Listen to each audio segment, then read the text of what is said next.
El Estado es historia y contemporaneidad y, fundamentalmente, es una institución. Es historia porque sus variedades de organización responden precisamente a momentos como el aislamiento, el ostracismo, la búsqueda de la autarquía o del expansionismo y la interacción de las naciones experimentadas a lo largo de los siglos. Es contemporaneidad porque el Estado sigue siendo la institución por excelencia que administra, organiza y regula la vida de los conglomerados humanos, ya sean pequeños o grandes. Y es institución en el sentido en el que el Estado, en su esencia, es un conjunto de reglas de operación que, además de limitar el actor humano, determinan las atribuciones de los gestores públicos, las esferas del poder y la convivencia de sus ciudadanos. Y así como la concepción actual de Estado no es la misma que de las épocas renacentistas, toda la funcionalidad y capacidad de los Estados ha ido evolucionando con el tiempo. Es evidente que el transcurso actual de globalización ha impactado las relaciones internacionales de forma definitiva, entendida como un proceso o conjunto de procesos que representa una transformación en la organización espacial de las relaciones y transacciones sociales, evaluadas en términos de su extensión, intensidad, velocidad, impacto. Sus alcances han llevado incluso a la necesidad de reproblematizar los principales temas de nuestra contemporaneidad y algunos de sus supuestos. Lo anterior contribuyó a que los estados construyeran las instituciones de la posguerra en la segunda mitad del siglo XX, motivados por la misma esperanza de paz que dio luz a la Liga de las Naciones después de 1918, y además a la sombra de la Guerra Fría y la confrontación bipolar. Estas instituciones fueron clave para la evolución de la gobernanza, y a partir de aquí se desprendieron y esparcieron nuevas dinámicas de gobernanza. En este sentido, aunque los estados siguen teniendo un rol fundamental en la globalización y el establecimiento de la agenda internacional, ya hay otros actores que moldean el liderazgo o sirven como contrapeso del mismo, dando lugar a que el poder dentro de la gobernanza internacional se diluya y reparta. Por ejemplo, en términos de seguridad internacional, encontramos el crimen organizado, con un sinnúmero de líderes, grupos, ideas y temas que generalmente sobrepasan las capacidades del Estado y por ende busca vincularse en redes globales que lo apoyen en su labor. Un segundo ejemplo es el tema de la gobernanza global ambiental, en donde los actores de sociedad civil son tan importantes o más que los estados para hacer frente a problemas de contaminación y consumo. En adición, la aparición de nuevos actores se genera a causa de los efectos negativos causados por la globalización de la comunicación, los mercados, los procesos de producción y el comportamiento criminal. El resultado fue el que se mencionó anteriormente, una extensa red de instituciones políticas supranacionales, organizaciones gubernamentales internacionales y sistemas internacionales dispuestos a apoyar al Estado. Paralelamente a estas instituciones políticas, se han desarrollado organizaciones no gubernamentales internacionales. Algunas de estas organizaciones privadas representan los intereses del empresariado y de ciertos gremios profesionales. Otras trabajan por el logro de metas de interés público y aún otras se ocupan de la estandarización técnica. Es por medio de la democracia, ya sea en partidos políticos o en ONGs, que la sociedad civil adquiere un factor de voz imponente ante las decisiones y la agenda, pero no por ella misma. Es por esto que casi siempre los índices de democracia de los países obedecen directa y proporcionalmente a las demandas sociales que emiten las organizaciones de sociedad civil. Según Mary Kaldor, en su publicación La sociedad civil global, una respuesta a la guerra, define a sociedad civil como todas aquellas organizaciones, formales e informales, a las que los ciudadanos pueden unirse y mediante las que los que toman decisiones pueden oír sus voces. Además de ello, las define como el medio a través del cual se negocian, comentan y meditan los contratos o pactos sociales entre los individuos y los centros de poder político y económico. Por esto, los países europeos ostentan grandes índices de libertades individuales, desarrollo humano y protección de derechos humanos, mientras que países africanos y centroeste asiáticos no llegan a nivelarse con los índices de democracia occidentales, y las consecuencias se ven en los mismos medios noticiosos en el día a día. Habiendo entonces un mundo con pluralidad de intereses, actores y problemáticas, ¿cómo nace la cooperación?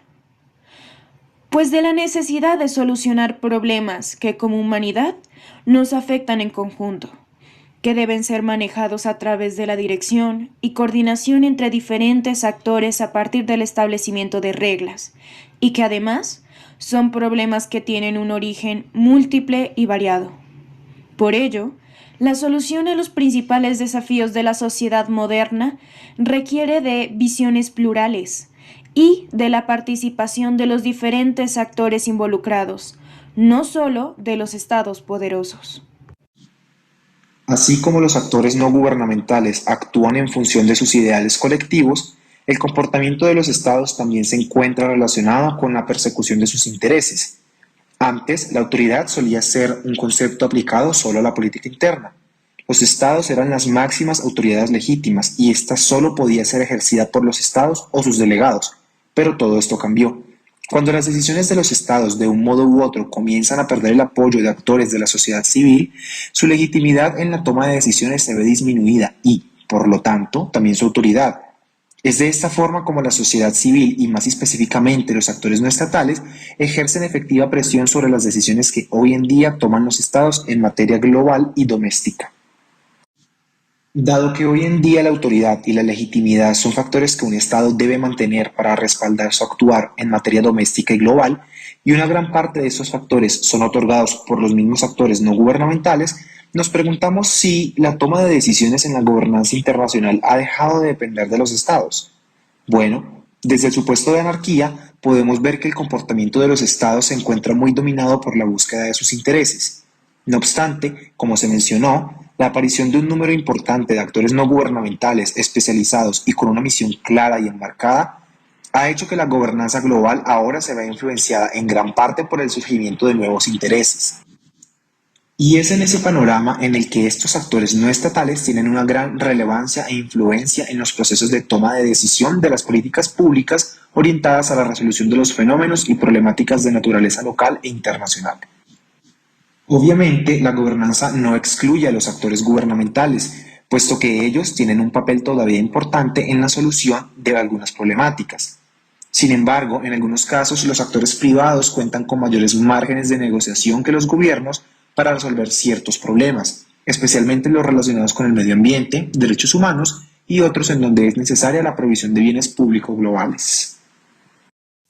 Incluso lo novedoso de la gobernanza global, además de estar dispuesta a ayudar a los países a manejar los problemas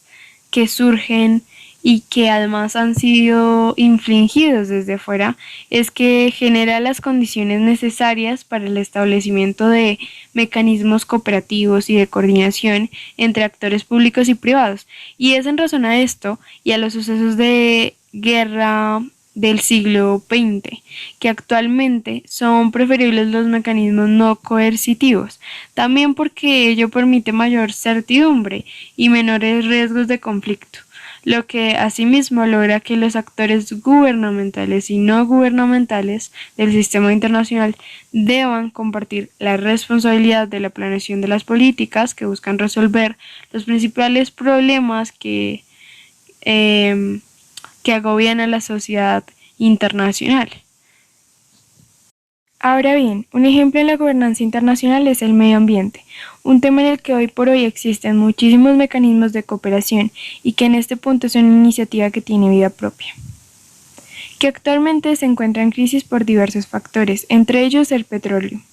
Recordemos cuando Estados Unidos, al principio de la administración Trump, se retira del Acuerdo de París porque considera que permanecer en él significaría un detrimento en el crecimiento de la economía y que lo pondría en una permanente desventaja. Curiosamente, lo primero que presenciamos cuando Biden toma el poder de la Casa Blanca es que restablece la participación del país en el acuerdo. Pero, ¿cuáles fueron sus motivaciones? El hecho de que los esfuerzos mundiales por mitigar el impacto del calentamiento global seguirán su curso con o sin Estados Unidos, y no es conveniente abandonar y dar la espalda a una crisis mundial que se hace evidente por el liderazgo, autoridad y presión que muchas ONGs como World Wildlife Fund, Oceana, Amigos de la Tierra, Greenpeace y entre otras ejercen a los estados.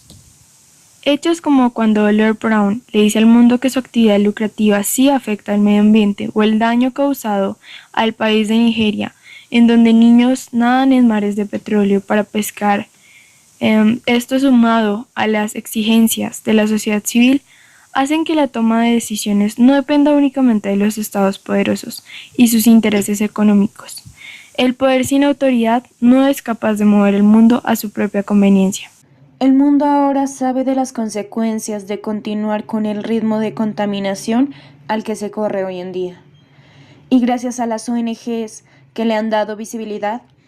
Ogaño, la carrera medioambiental sostenible, se posa como uno de los temas de agenda internacional al que los estados, sobre todo las potencias, quisieran llegar más rápidamente para aumentar su credibilidad y su poder en el sistema. No solo pero también temas económicos, migratorios y de derechos humanos han ido ocupando la misma dinámica que explicamos sobre el medio ambiente, pero claro, en su propio ámbito. Volviendo nuevamente a los actores no gubernamentales, nos encontramos con un actor realmente importante, la sociedad civil. Los actores de sociedad civil, en donde están incluidos los actores no gubernamentales, son abordados desde muchos enfoques, tanto políticos, filosóficos y económicos. En todas estas, la entienden como un colectivo que vela, por lo general, por todas aquellas falencias que el Estado tiene el deber de cubrir en términos sociales para con la nación. Desde la perspectiva internacional, sería entonces todos aquellos problemas de agenda internacional que aún no han sido solucionados en la cooperación, ya que evidentemente necesitan de priorización. Y en la gobernanza, la sociedad aporta un carácter plural, abierto, dinámico e impredecible. Una sociedad civil se llega a considerar existente siempre y cuando obedezca a la homogeneidad de objetivos y motivos, la heterogeneidad de integrantes y un nivel alto de confianza de los individuos que hacen parte para la consecución de metas comunes. Ya decía James Wolfenson que la sociedad civil, en todas sus formas, probablemente sea el factor más importante para el desarrollo. Si bien no puede serlo por su contribución monetaria, sí lo es por su aporte humano, su experiencia e historia. No obstante lo anterior, algo interesante a resaltar es que las ONG son organizaciones inmersas dentro de lo que se conoce y ya hemos mencionado como sociedad civil, que a su vez está conformada, entre otros, por voces ciudadanas de líderes sociales, académicos, investigadores, organizaciones de la sociedad civil y u organizaciones no gubernamentales, ONG, grupos, foros o movimientos.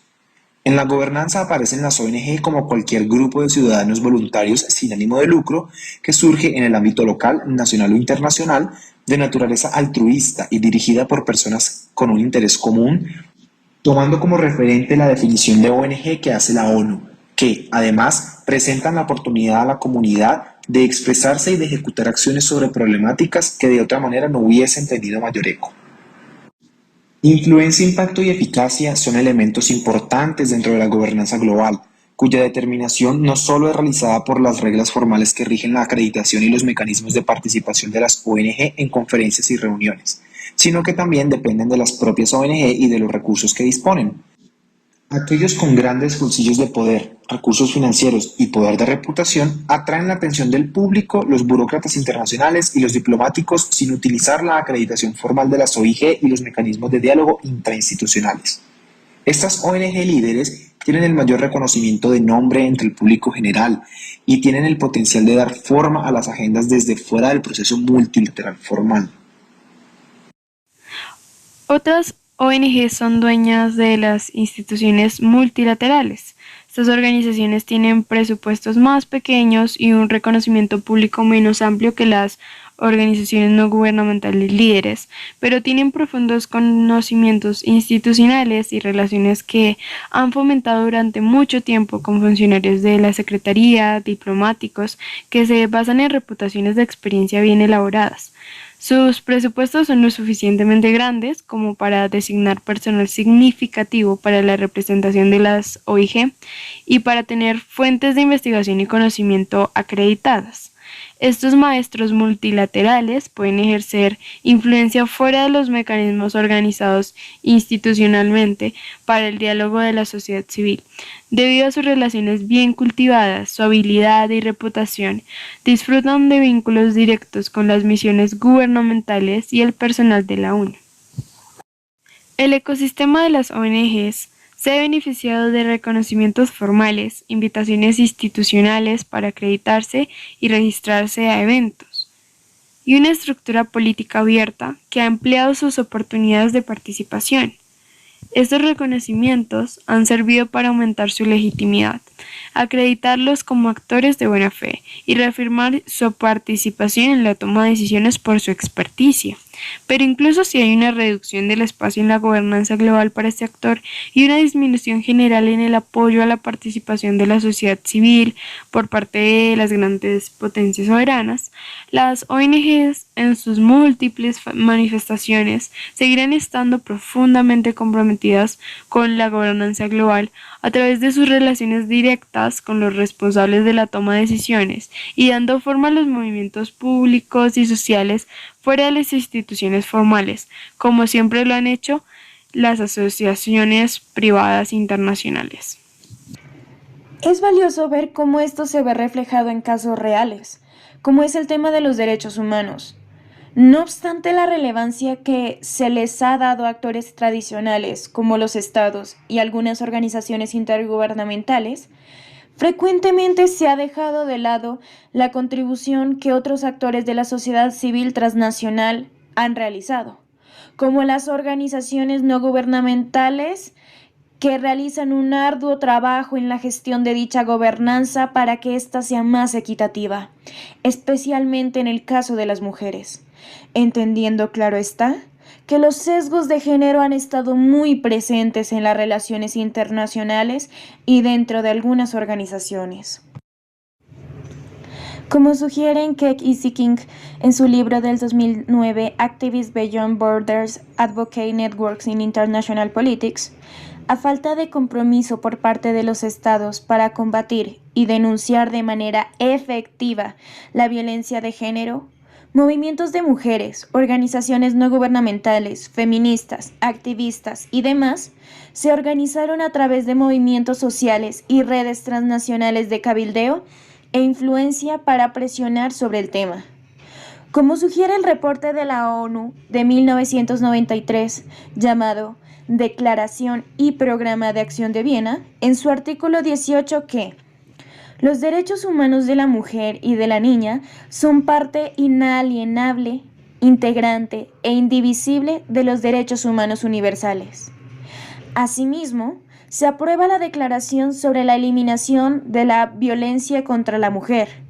donde, entre otras cosas, se establece que la desigualdad de género en temas de relaciones de poder han impedido su pleno desarrollo. Para identificar las causas de la violencia y sus consecuencias, se nombra una relatora especial para la violencia contra las mujeres. Y fue a partir de esto que empezaron a surgir movimientos como la Campaña Global por los Derechos de la Mujer, a las que se unieron un gran número de ONGs y actores transnacionales, no necesariamente de mujeres. Gracias a esta movilización, en el reporte de la ONU de 1995, informe de la Cuarta Conferencia Mundial sobre la Mujer, realizado en Beijing, China, se establece que todo acto de violencia basado en el género que tiene como resultado posible o real un daño físico, sexual o psicológico, incluidas amenazas, la coerción o la privación arbitraria de la libertad, ya sea que ocurra en la vida pública o en la privada, debe ser atendido por los estados y vigilado por las organizaciones intergubernamentales.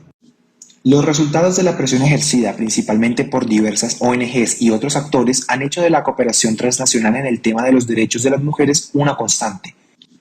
Como Human Rights Watch, que elabora reportes sobre la violación de derechos humanos de las mujeres por parte de los estados e incluso ha motivado que en otras regiones como en América se hayan creado documentos sobre la problemática como la Convención Interamericana para Prevenir, Sancionar y Erradicar la Violencia contra la Mujer de 1994 en el marco de la Organización de Estados Americanos,